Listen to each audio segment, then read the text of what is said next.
Las universidades públicas enfrentan una incertidumbre presupuestaria inédita.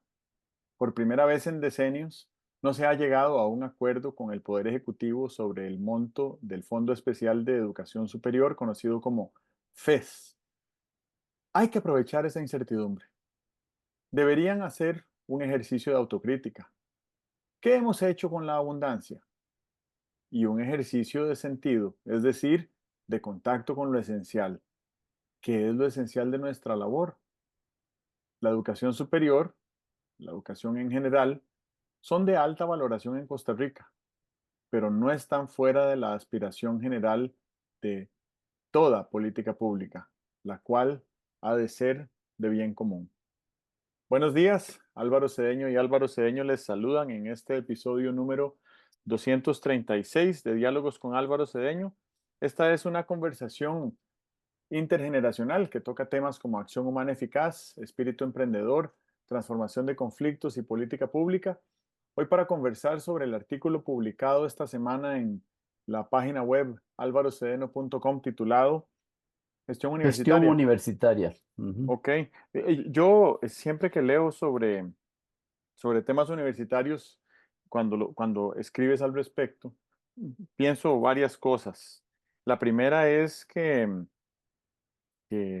tuviste una muy larga carrera académica como universitario, docente y administrativo, y creo que tu perspectiva es muy rica y de alto valor para estos temas de gestión que conversamos nosotros acá.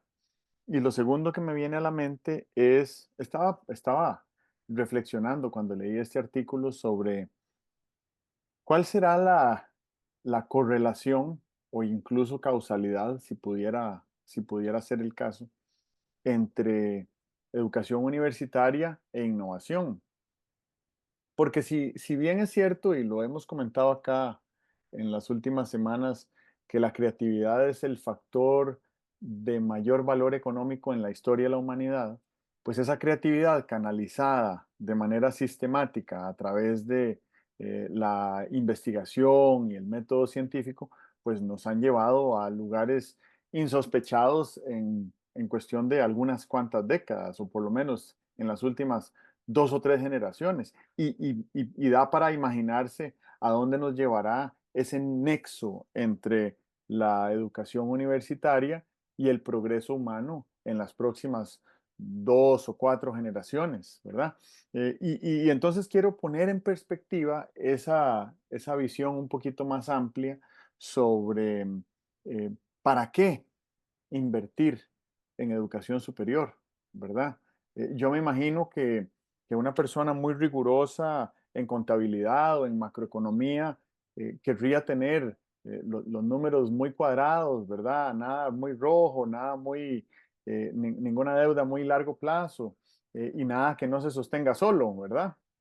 Mm, pero por otro lado, la inversión en educación ni siquiera se le puede denominar gasto, porque lo que eso produce a futuro son niveles de bienestar y de riqueza incomparables, ¿verdad? Ya ahí creo que nos salimos nosotros de la norma de país en vías de desarrollo en buena medida por lo consistentes que hemos sido invirtiendo porcentajes elevadísimos de nuestro PIB, de nuestro Producto Interno Bruto, aunque sea un Producto Interno Bruto muy modesto, pero hemos hecho un sacrificio que ha valido la pena de sacarle una tajadita a ese Producto Interno Bruto para invertirlo en educación pública.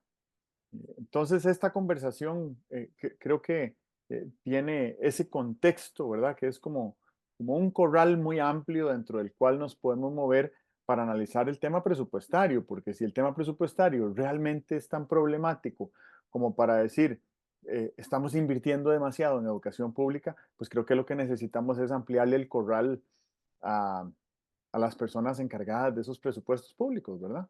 Ampliarles el corral en el sentido de que vean el bosque más allá de solo 1 o 2 árboles, ¿verdad?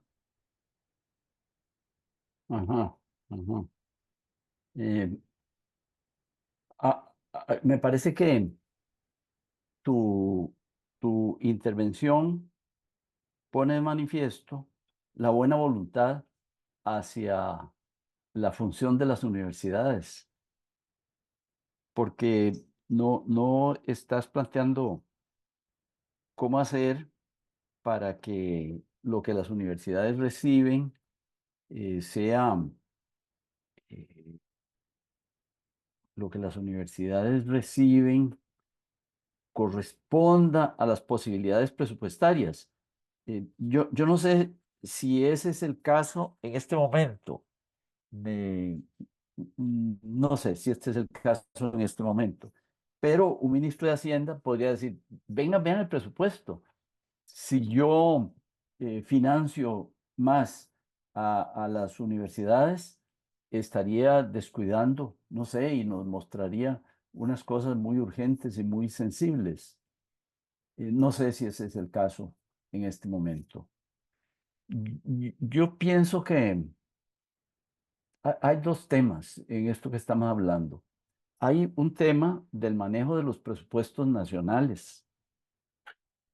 Eh, el manejo de los presupuestos nacionales nos debe llevar a entender que cuando nos encontramos una carretera nacional con baches, mal mantenida, uno podría, desde la comodidad de su automóvil, ir criticando la gestión de los recursos nacionales.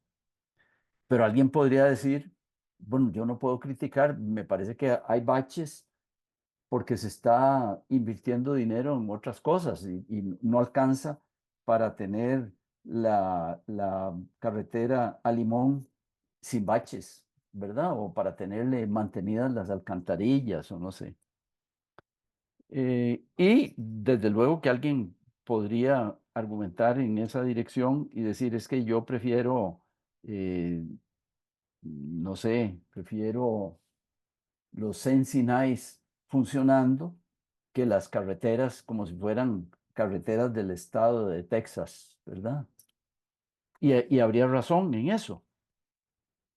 Pero creo que ese no es el problema, ni es el enfoque del artículo. El enfoque del artículo es qué más podrían hacer las universidades con los mismos recursos o con recursos crecientes, porque da igual, ¿verdad? Da igual que tuvieran un presupuesto creciente como lo han venido teniendo, pero que el uso de los recursos dejara a todo el mundo tranquilo. Eh, yo no tengo razones para estar inquieto con el uso, no tengo muchas razones para estar inquieto con el uso de los recursos en las universidades. A mí me parece que hay unos lunares que han sido ventilados públicamente, ¿verdad? Por ejemplo,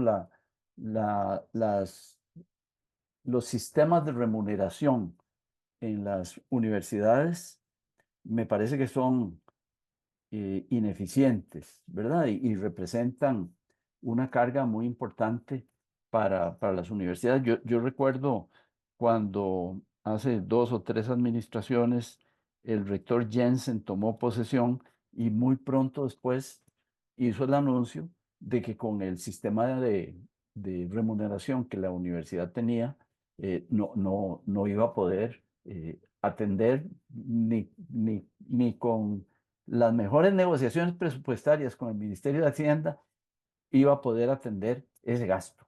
Entonces, ahí me parece que hay un lunar.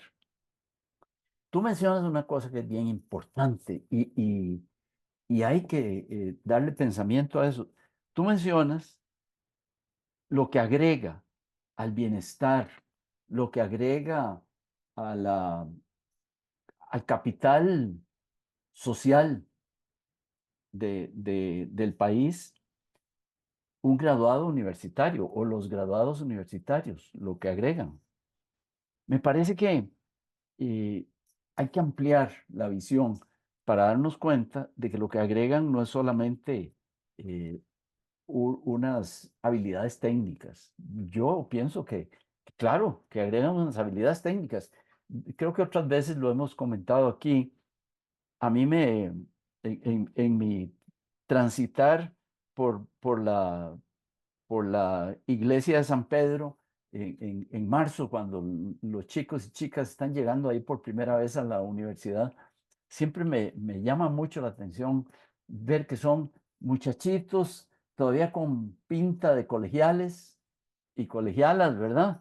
Eh, Van corriendito por ahí, ¿sabes? Bajan del bus y tal. Y saber que en 4 o 5 años son profesionales, lo cual quiere decir que conocen una disciplina y saben hacer unas cosas dentro de esa disciplina. Eso es interesante, ¿verdad? Bueno, es muy interesante verlo, eso como bystander, ¿verdad? Como observador que va pasando en un bus y observarlo como padre de familia, ¿verdad? Que un día los chiquillos se van y no saben ni por dónde tienen que entrar a la universidad y 5 años después se están graduando con unas destrezas y una capacidad de contribución. Ese es el aporte técnico de las universidades. No todos los graduados universitarios salen con una actitud científica, pero me parece que el encargo de la universidad es que todos salgan con una actitud científica, todos, todos, todos, todos. No solamente los que estudian física y química. Creo que todos deben salir con una actitud científica. El, el, el método científico no tiene por qué ser solo patrimonio de los que estudian ciencias exactas, como las llamaban. Entonces, bueno, ahí una primera pregunta que uno se tiene que hacer es si además de la técnica con la que salen con actitud científica. La otra, que ya me empieza a preocupar, es si salen con una ética más redondeada que con la que entraron. Y en lo del tema de la ética, me parece que hay dos avenidas. Una es la ética individual, si cómo se conducen en sus relaciones interpersonales. eh, Eso me parece que es muy, muy importante. Y la universidad debería ser un espacio para educación en valores. Bueno, de hecho, en algunas profesiones se exige que hagan una demostración a través de un curso o no sé qué, de haber recibido la ética específica para su profesión. Pero aquí no estoy hablando de la ética profesional, sino que estoy hablando de si la persona se hizo más sensible al daño que hace la mentira, al daño que hace la inexactitud, al daño que hace el fallar a la justicia distributiva, ¿verdad? Eso me parece que es ética individual importante. Y una ética que me interesa mucho, y luego se verá por qué, es una ética comunitaria, donde se conectaría la ética política. Y yo pienso que en un país cuyas universidades hubieran sido muy cuidadosas con esta ética comunitaria, la universidad la democracia padecería menos crisis, menos fiebres, menos desencantos, ¿verdad?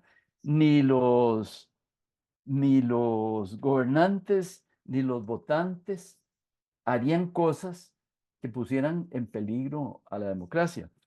Y entonces creo que esa es una tarea que la universidad debería poder demostrar que la está haciendo.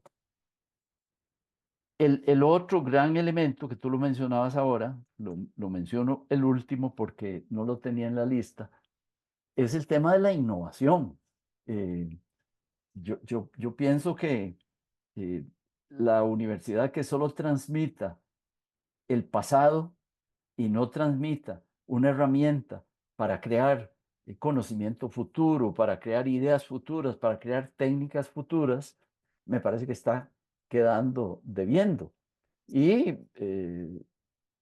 yo creo que las universidades todavía no se han ocupado del tema de la innovación ni de su hermana menor, que es la creatividad. Entonces, ahí dejo planteada unas preguntas que podrían mostrar cuál es mi inquietud. Mi inquietud es que las universidades deberían dar muestras, deberían plantear, presentar evidencias de que están haciendo todo eso, no solamente capacitando a las personas en una determinada técnica o disciplina.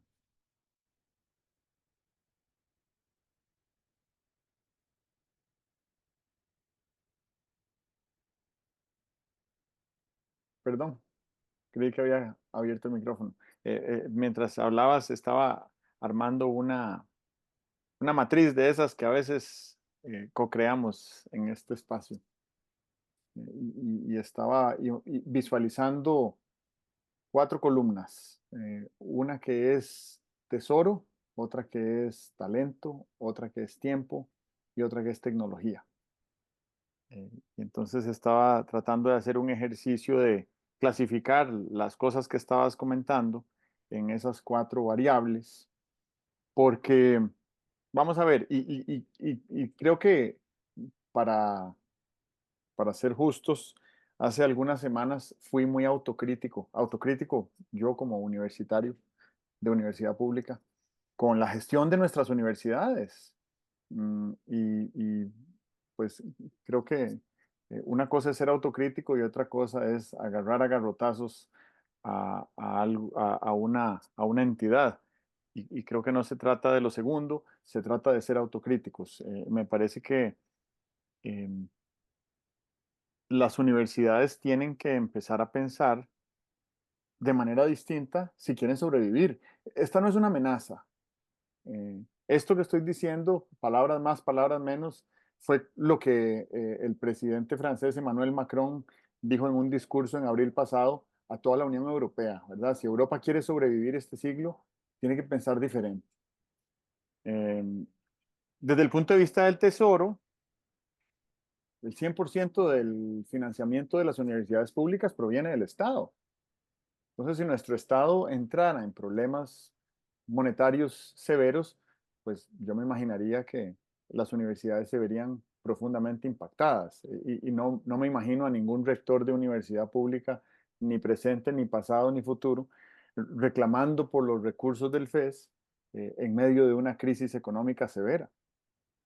Em, pero también creo que tiene que haber un nexo más intencional entre lo que producen las universidades y el intercambio comercial que representan los mercados, porque de ese intercambio comercial que representan los mercados se generan los impuestos que alimentan el tesoro público para financiar las universidades. Y lo digo con pleno conocimiento reiterado de causa de que en diversas ocasiones que tuve interacción con investigación en universidades públicas en este país, había un marcado rechazo por la monetización del producto universitario. Llámese talento, llámese certificados, llámese patentes, llámese innovación, ¿verdad? Y eso es un asunto ideológico, todo bien, yo respeto la parte ideológica y puedo compartir el pan con una persona que tenga criterios ideológicos diferentes a los míos. Pero me cuesta mucho entender la coherencia de alguien que tiene esa, digamos, esa reticencia ideológica de monetizar el producto universitario, cuando eso es indispensable para que por acá, por el otro lado, recibamos recursos para que las universidades operen. Entonces, ese es, digamos, como que las primeras dos casillas de la columna del tesoro en esta matriz. La segunda es la del talento y aquí no tengo que agregarle mucho porque ya hablaste de manera muy clara sobre la ética y sobre la innovación, que creo que ambas están directamente relacionadas con gestión de talento, ¿verdad? ¿De qué nos sirve graduar universitarios que que no tengan robustez ética, que no tengan rigor ético y que no tengan límites éticos en ejercicios de su profesión? Porque esos límites éticos, si no los tienen el día que se graduaron de la universidad, no los van a adquirir más adelante. Luego está el factor tiempo, ¿verdad? Y el factor tiempo, yo lo veo en por lo menos dos dimensiones. La primera dimensión es, dentro de un mes, cumple 75 años de promulgada nuestra constitución política, que básicamente responde a la vida útil de los mejores años o décadas o generaciones de nuestra educación superior. Eh, pero tenemos que preguntarnos de manera estratégica si la estructura y los sistemas actuales que tiene la educación superior en Costa Rica alcanzan para los próximos 75 años. Este es el momento pertinente de hacernos esa pregunta. ¿Por qué? Bueno, porque de hoy en 75 años es 9 de octubre del año 2099. Se acabó el siglo, ¿verdad? Y lo que hagamos nosotros hoy Sí, sí. respecto a esa visión y a esas Ujú. decisiones estratégicas y a ese diseño de políticas públicas va a determinar la condición de, de vida de nuestro país, pero sobre todo la condición y el vigor de las universidades públicas. Esa es la primera dimensión del tiempo. Y la segunda dimensión del tiempo es, ¿realmente se necesita todo el tiempo que se requiere en una universidad pública para obtener un certificado eh, en el segundo cuarto del siglo XXI? Yo no creo que, que lo pertinente sea acelerar los procesos de aprendizaje. Eso no lo creo. Yo no creo que uno pueda ser un profesional serio eh, eh, graduado en 2 años, ¿verdad? Y la seriedad tiene que ver no con la adquisición de conocimiento, sino que tiene que ver con la incorporación, la entrada al cuerpo y a la mente de esos conceptos que se aprenden. Entonces, la pregunta que hago es la siguiente. Vamos a ver, si a mí me dieran en este momento 10 horas para aprender algo, yo lo primero que hago es que me busco un buen libro y le dedico 10 horas a leerme ese buen libro. Si me dieran 100 horas para aprender algo, seguro me buscaría un buen curso, aunque fuera en línea, para aprender y desarrollar algún conjunto de destrezas que tome unas 100 horas de enseñanza y de trabajo, que es más o menos lo que dura uno de estos programas ejecutivos que se venden en línea. Las grandes universidades europeas y estadounidenses venden esos cursos y en 100 horas de estudio y de trabajo uno realmente se transforma a lo largo de unas cuantas semanas. Si me dieran 1000 horas de estudio o de trabajo, si me dieran 1000 horas de aprendizaje, probablemente las dedicaría al trabajo, porque el trabajo desarrolla unas destrezas que no desarrolla la academia, ¿verdad? Yo me puedo leer los 100 mejores libros de negocios, que eso no me va a generar tanto desarrollo como emprendedor o como administrador o como empresario, que si dedicaran 1000 horas de trabajo a administrar algo, ¿verdad? Aunque sea como aprendiz o como asistente. Ese trabajo da una experiencia que es determinante en el impacto que vamos a generar a futuro. Y después está el siguiente orden de magnitud, que son las 10.000 horas, ¿verdad? Las 10.000 horas es el tiempo que requiere convertirse experto en algo, en tocar violín, en ganar una medalla olímpica, en ser el mejor profesional de su ramo, ¿verdad? 10.000 horas son décadas de dedicación y de trabajo y de estudio a algo, ¿verdad? Porque además uno no las estudia todas seguidas, sino que estudia 4 o 5 horas y trabaja 3 o 4 o al revés, y ahí descansa los fines de semana y luego se va de vacaciones en diciembre y al cabo de 20 años, pues uno ha acumulado 10.000 horas de experiencia en algo que lo certifican sin un documento como experto en algo, ¿verdad? Eh, y este último orden de magnitud, creo que lo que necesitamos es formularnos la pregunta, nosotros todos, a la edad que tengamos, es decir, ¿en qué querría ser considerado un experto al cabo de 10.000 horas de práctica?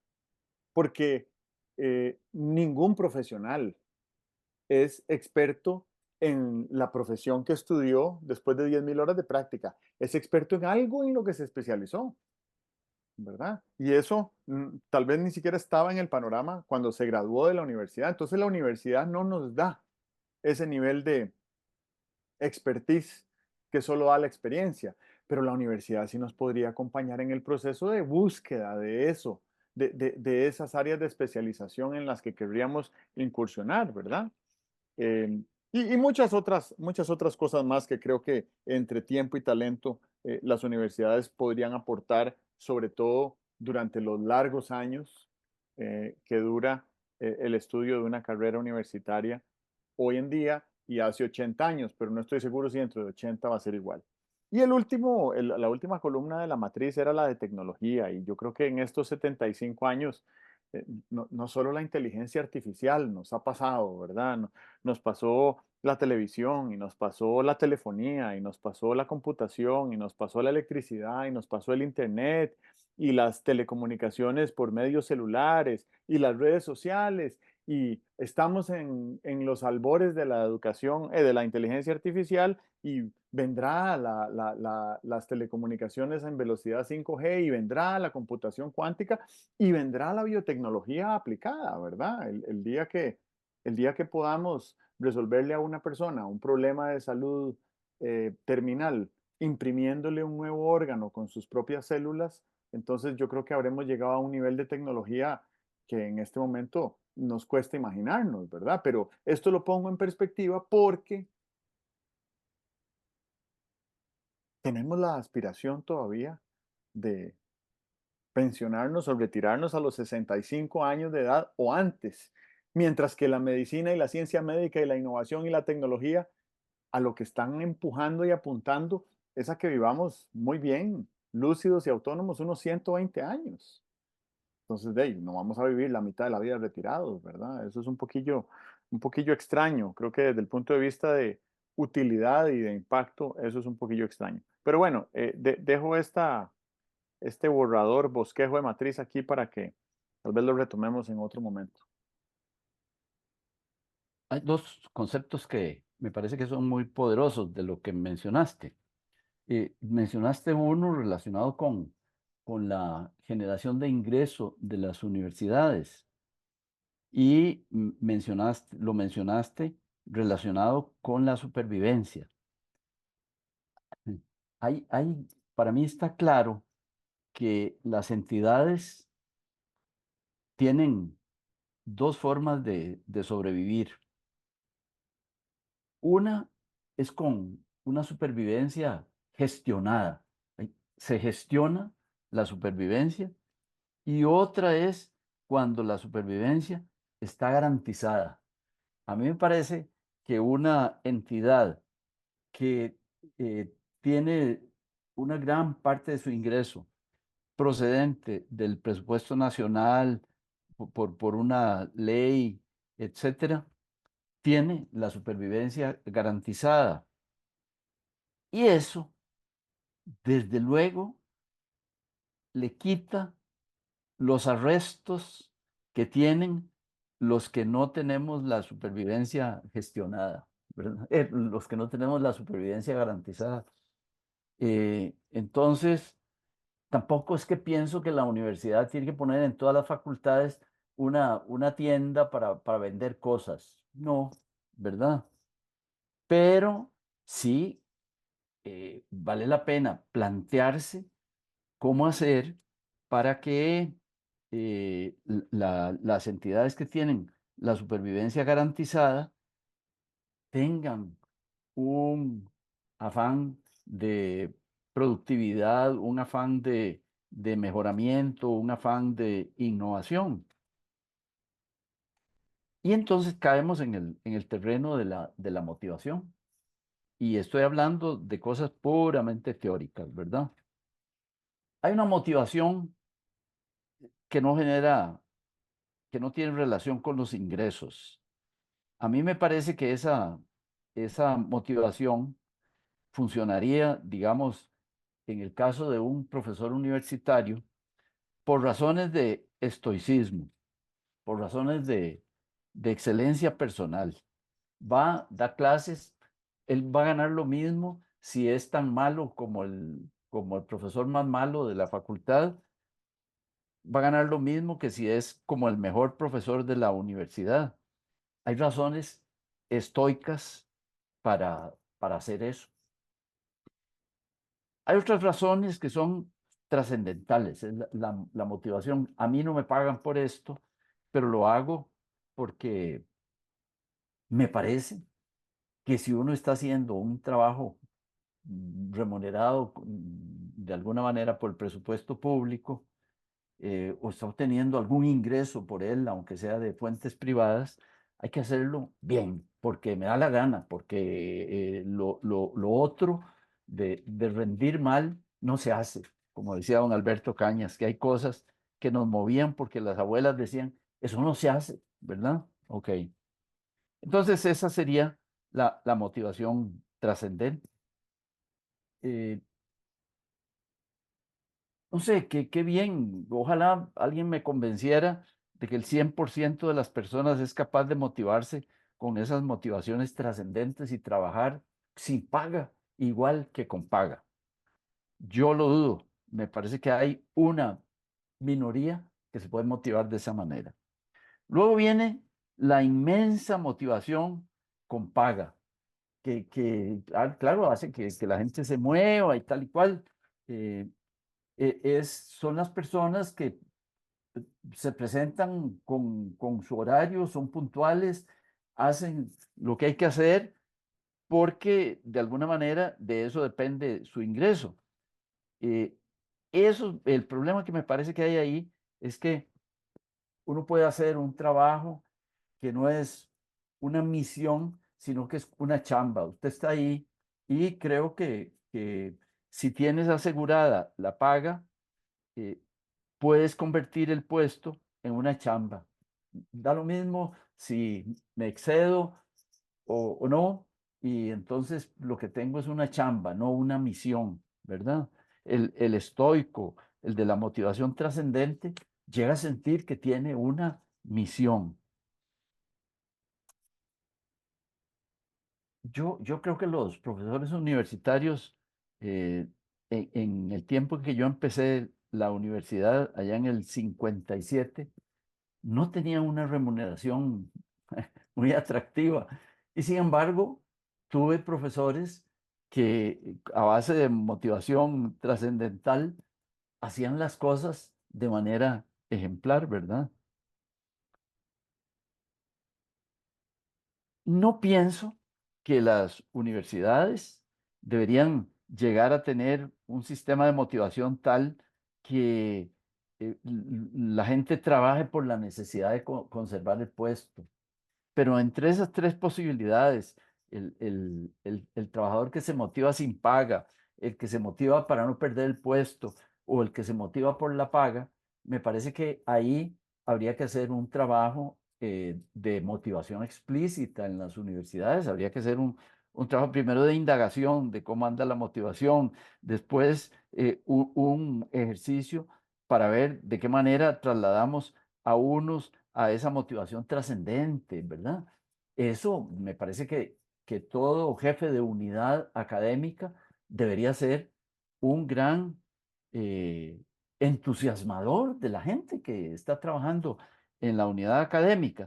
Eso, no sé, no me hago el sueño optimista de que esté funcionando de esa manera, pero tampoco puedo afirmar que no funcione de esa manera. Lo que sí puedo afirmar y decir a las universidades es que eso es un asunto, eso es un tema, eso es una cuestión que debe ser indagada, que debe ser estudiada, que debe ser manejada, porque es distinto el producto de un profesor que trabaja por cumplir con el compromiso que tiene según su cuarto de tiempo, medio tiempo, que el profesor que se excede en ese trabajo.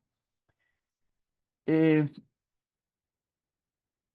Tú mencionabas como parte de lo que la universidad hace, esa capacitación que se puede hacer en 100 horas, en 1000 horas, en 10.000 horas. Creo yo que lo más importante que hace la universidad es crearle al profesional de una disciplina un marco conceptual. Si tú quieres, un mapa conceptual, ¿verdad? Yo siempre he visto ese marco conceptual como una red de pescar, ¿verdad? Si tú tienes una red de pescar con agujeros muy grandes, la tiras al lago, la tiras al mar y no vas a sacar sardinas, no vas a sacar barbuditos, vas a sacar solo peces grandes porque la red tiene los agujeros muy grandes. Bueno, esa red es la que le permite a un profesional seguirse formando después de que se gradúa. Y entonces en eso la universidad debería ser muy cuidadosa, ¿verdad? Eh, la otra cosa que creo que debe cuidar las universidades en este momento, y no sé, me parece que, por ejemplo, debe haber cambiado mucho los contenidos en 50 años, claro, pero me pregunto, y las universidades tienen que preguntárselo, si han cambiado suficiente las metodologías de enseñanza-aprendizaje, porque eso ha evolucionado, los contenidos han evolucionado. Enseñar física teórica en este momento es totalmente distinto a enseñar física teórica hace 50 años, pero la metodología también tiene que haber cambiado. A mí me gusta mucho pensar en la cadena de valor de Porter. Dice, bueno, mire, eso es un ejemplo mío. Los queques no se hacen en una sola actividad. Los queques se hacen en 10 actividades. ¿Cómo 10 actividades? Sí, claro. Lo primero que usted tiene que hacer es decir qué tipo de harina va a usar, ¿verdad? Y para decir qué tipo de harina va a usar, tiene que haber visto la receta cuidadosamente. Entonces, ver la receta, decidir el tipo de harina que va a usar, dónde la va a comprar y comprarla son 3 actividades de valor. Si usted no tiene una buena receta o no toma la buena decisión de qué harina usar o no sabe dónde comprarla, el queque no le va a salir. Eso me parece a mí maravilloso como idea de Porter, ¿verdad? Entonces, en las universidades deberíamos tener clarísimo que de lo que se trata es de ver todas las actividades de valor y en algunas de ellas establecer o detectar cuáles son las sinergias, haciendo que se activa otra actividad, porque no son actividades independientes. Que por cierto, uno de los temas que a mí me parece más importante es el de distinguir entre actividades y procesos. Las actividades, usted puede coger a alguien y meterlo en una cabina telefónica y ahí él va haciendo su actividad. Los procesos no se pueden hacer con la gente encerrada en cabinas telefónicas porque una cosa depende de la otra, ¿verdad? Ahí mi gran pregunta es, ¿están articulados los procesos? ¿Qué quiere decir? Bueno, está bien articulado que cuando enseñas álgebra, lo haces pensando en cuando el estudiante esté cursando cálculo. Eso tiene que ser totalmente articulado, porque si no, lo que estás haciendo es enseñar, un profesor enseña álgebra, el otro enseña cálculo y el otro enseña estructuras y las 3 cosas pueden andar bien sueltas. Yo sé que el estudiante es muy resiliente y aunque la universidad no tenga el programa muy bien articulado, el estudiante acaba articulándolo, pero la energía y el tiempo que le toma articular lo que no está bien articulado en las distintas actividades, lo podía dedicar a otras cosas, lo podía dedicar a la innovación, lo podía dedicar a unas prácticas que fueran muy nutritivas, ¿verdad? Entonces, ahí también tengo la pregunta de si los procesos de enseñanza, aprendizaje de las universidades, si son modernos, si son productivos, si están articulados, si alguien los revisa, si se aprende en el transcurso de ese proceso. Ojalá todas las respuestas fueran sí. Yo concedo el beneficio de la duda, pero tengo además mi cuestionamiento y me parece que la respuesta no será un sí amplísimo en el 100% de los casos. Debe haber cosas que mejorar y lo que he hecho es plantear ideas de cómo las universidades podrían mejorar.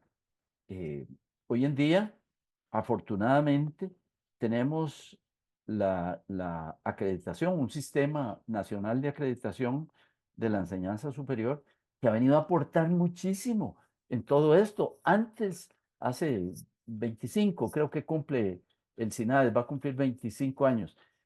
Antes del SINAES, no había ese incentivo ni esa metodología para que las carreras hicieran un autoanálisis, se valoraran ellas mismas las deficiencias que tienen, tuvieran un consejo de externos que viene a decirles cómo se puede hacer y tal y cual. Eso no existía. Hoy existe. Debemos estar en mejor situación que como estamos hace 25 años. Pero no creo que estemos en una situación, no podemos estar en una situación óptima si esto es una actividad muy complicada, muy delicada, de múltiples circunstancias que sin duda no hay que hacer mucho esfuerzo para darnos cuenta de que es mejorable, ¿verdad? Había olvidado tus años a la cabeza del SINAES. Claro, muy importante. Yo quiero hacer unos aportes puntuales, em, tres a la matriz y tres fuera de la matriz. Entonces, los aportes a la matriz em, dentro de la columna de talento, a mí me parece que los grandes libros que venden millones de copias escritos por profesores universitarios de las grandes universidades del mundo, eh, tienen algún incentivo monetario o no, intrínseco y también extrínseco, para escribir libros que resulten de sus investigaciones y que sean legibles por el público ordinario de manera masiva, ¿verdad? Entonces, ahorita estoy leyendo un libro que se llama Historia evolutiva del cuerpo humano, escrito por un biólogo evolucionario de la Universidad de Harvard. Y yo me imagino que ese señor, no sé, tal vez nunca en su vida se imaginó vender un libro que vendiera 1 millón de copias. Pero estando en una universidad como esa, no es simplemente la invitación a publicar sus estudios, sino a publicarlos de una manera tal que alguien como yo los pueda leer con alto disfrute mientras aprendo bueno, un montón de cosas que no tenían ni idea.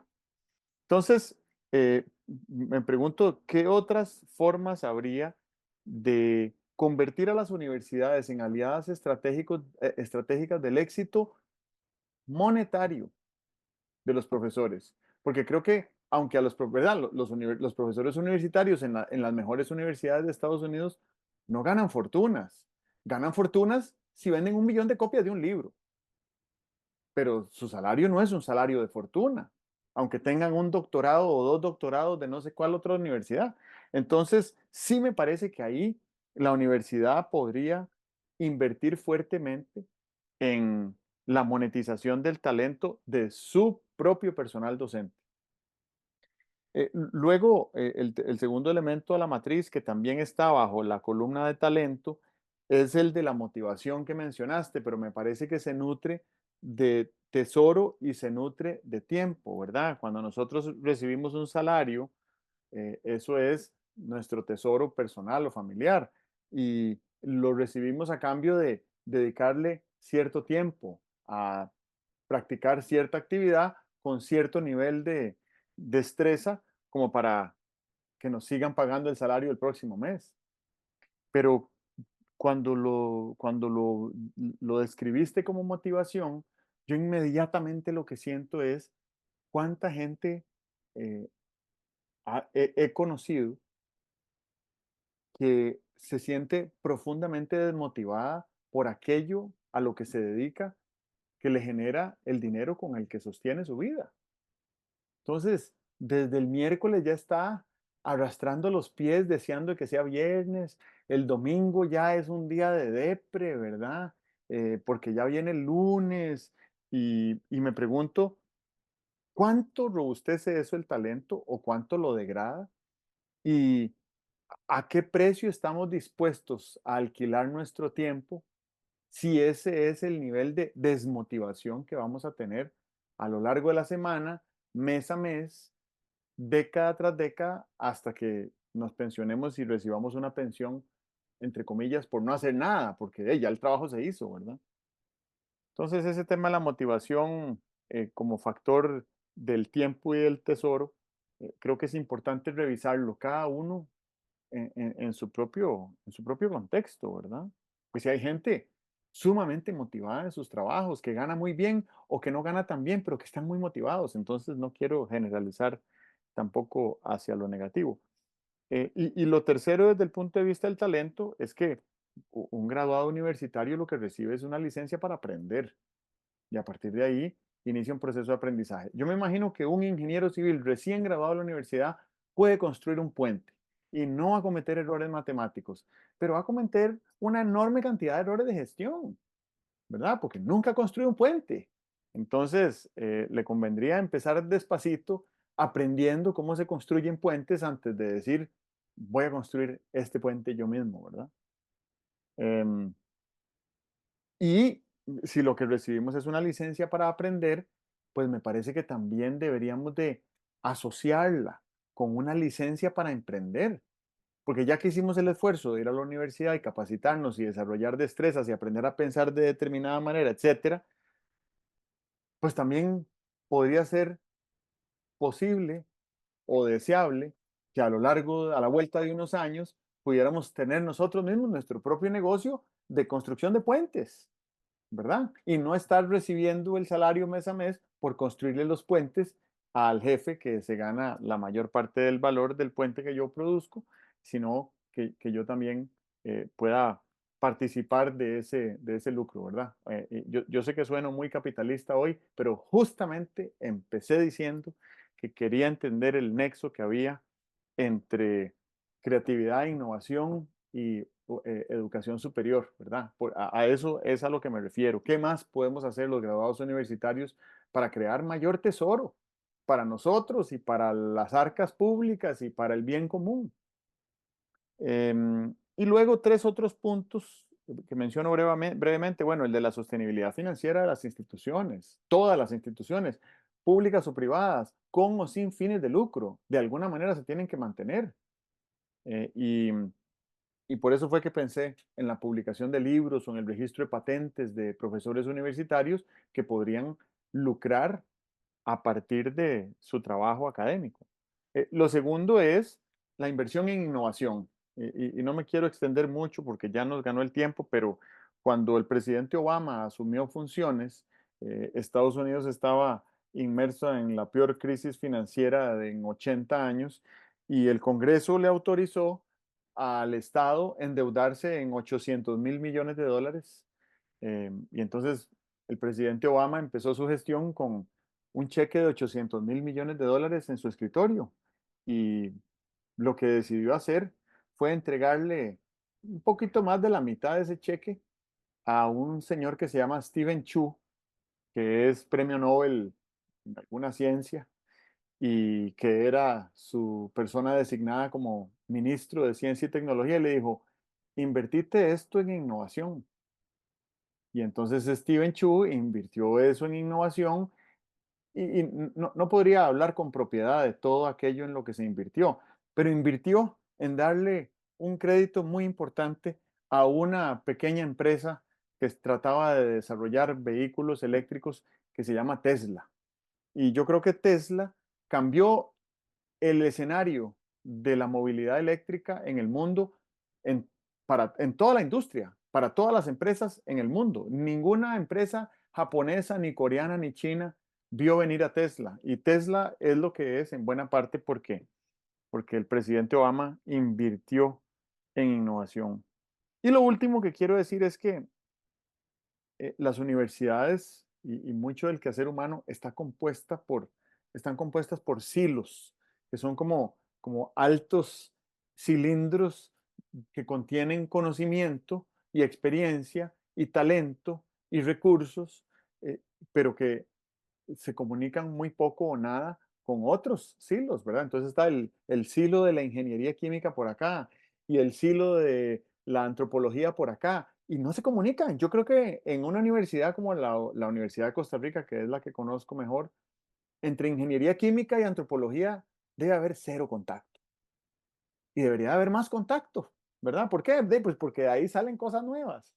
Entonces yo no creo que se deban eliminar los silos, pero sí creo que debiera haber una gestión mucho más ágil para que se comuniquen entre ellos. Em, eso, con eso quería terminar.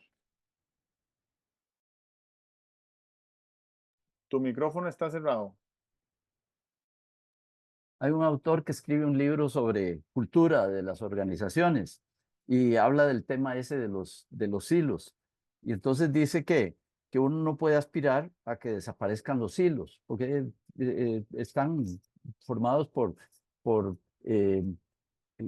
rasgos específicos de la cultura de cada disciplina, pero que sí podía aspirar a que existieran suficientes poros en las paredes de los silos, porque a través de esos poros, ¿verdad? Paredes porosas, se eh, podría invocar la sinergia con ventaja para todo lo que la entidad está haciendo. Eh, en el artículo que comentamos, está mencionado el tema de la sinergia y sinergia no solamente entre los miembros de la academia, sino que sinergia entre eh, entidades productivas no universitarias, empresas, por ejemplo, ONGs, etcétera, eh, estudiantes, familias de estudiantes, empleadores, etcétera. Entidades tan prestigiosas como las universidades públicas costarricenses, me parece que serían una gestión de integración, sería muy bien recibida en el medio. Y eso, desde luego, que aumentaría muchísimo el impacto que las universidades estarían produciendo. Y bueno, siempre que hago reflexiones sobre mejoramientos posibles, pues me parece que debería mencionar que no es que piense que es muy sencillo hacer un programa de mejoramiento. Son muy complicadas las instituciones grandes, las instituciones universitarias son complicadas, ¿verdad? Pero creo yo que eso las obliga, con el inmenso talento interno que tienen, a buscar innovadoramente formas de plantearse caminos para producir mejoramiento de su contribución. Eso es. Ujú. Muy bien. Bueno, Bueno, qué animado el tema, a sí, pesar de que señor. era árido. Ajá, Ok, ok. muy bien. Nos vemos a la próxima.